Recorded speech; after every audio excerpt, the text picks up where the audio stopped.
Ano mensaheng kailangan nyong malaman ngayon o within 1 week from now?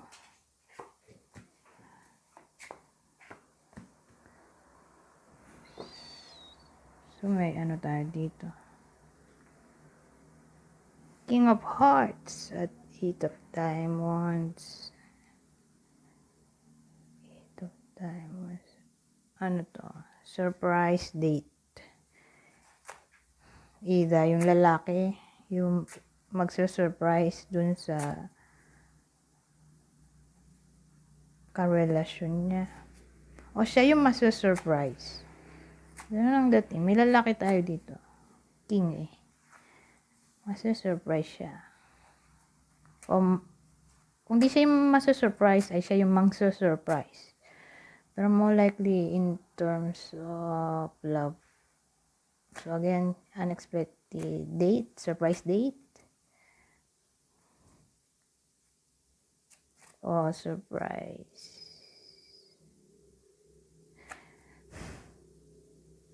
Traveling somewhere.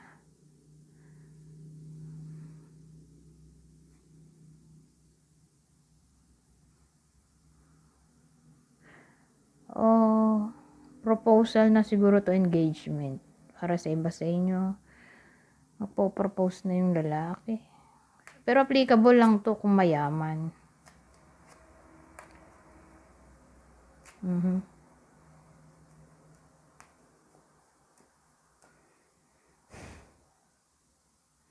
O baka naman yung lalaki dito ay magkakatrabaho na kung wala pang trabaho. Halimbawa, nag-apply siya. Mukhang magkaka-work na siya. Matatanggap siya sa in-applyan niya.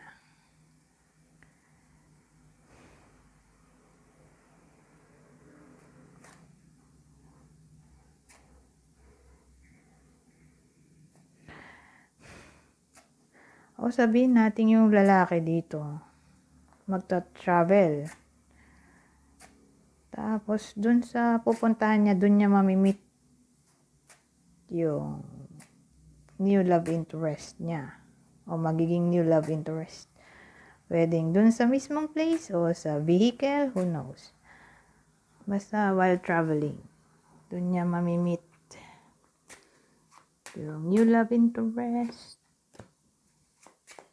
Pero again, lalaki lang yon. Ito, 6 of Diamonds. King of Clubs. 6 of Diamonds. King of Clubs.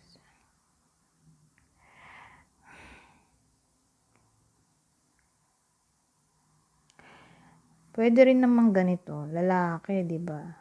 Yung sabi ko kanina. Sabagay, king din naman to. King din to. Applicable lang to sa kasal na o may anak. Mapapalayo yung lalaki. Ewan ko saan siya pupunta. For some reason, hindi siya makakauwi sa bahay niya. Kasamang pamilya. Mapapalayo siya siguro dahil sa work. Who knows?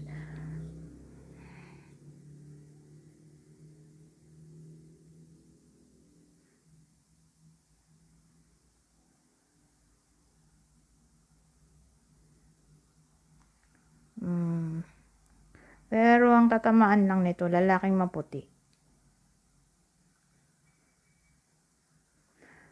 May edad na siguro, mga 40 pataas.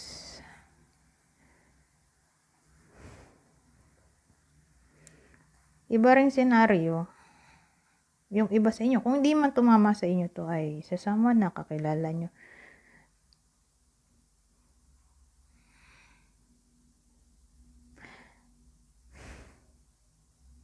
Mukhang magbe-break sila, sad to say. O kung di man magbe-break na literally, ay mag-aaway sila.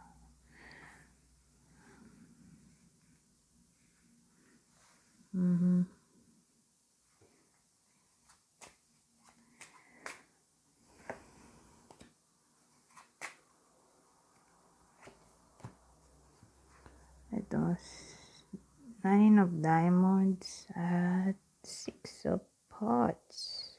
Nine of Diamonds.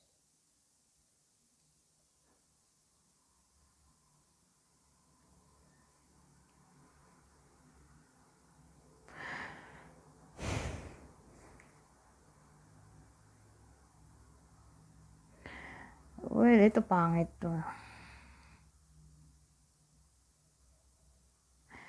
Ang tatamaan lang nito magkadikit siguro to. Yung kanina. Ito, saka to. Ito. Tatamaan lang nun ay nasa long distance relationship na kasal. O pamilyado. Baka mag-break sila. O mag-away due to jealousy.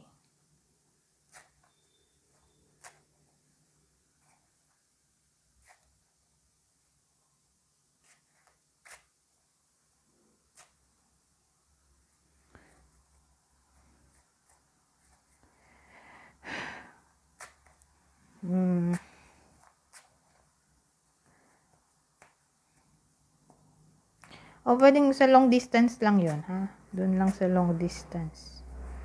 Sabagay, aalis nga yung lalaki. O baka naman nasa malayo talaga yung lalaki. Who knows? Pero parang long distance relationship to.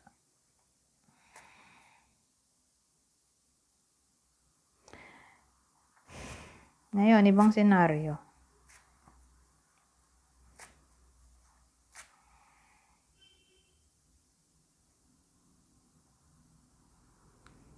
Ibang senaryo. Halimbawa, nangyayari na yon. Kasi ano siya, alarming kung di pa nangyayari. Pero kung nangyayari na, baka may pagbabago. Magandang pagbabago.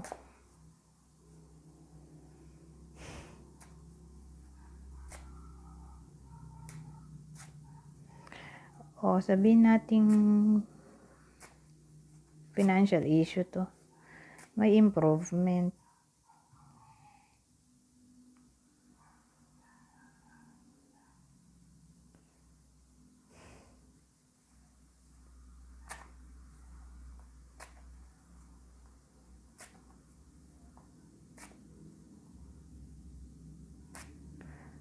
May improvement o kaya baka magkaroon ng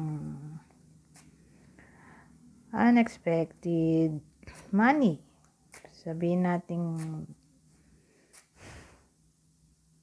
manalo sa gambling, who knows.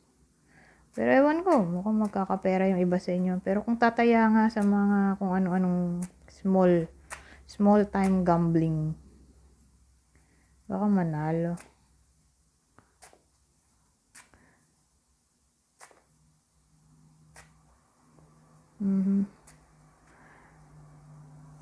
Maisip eh. Anyways, hanggang dito na lang. Goodbye po na.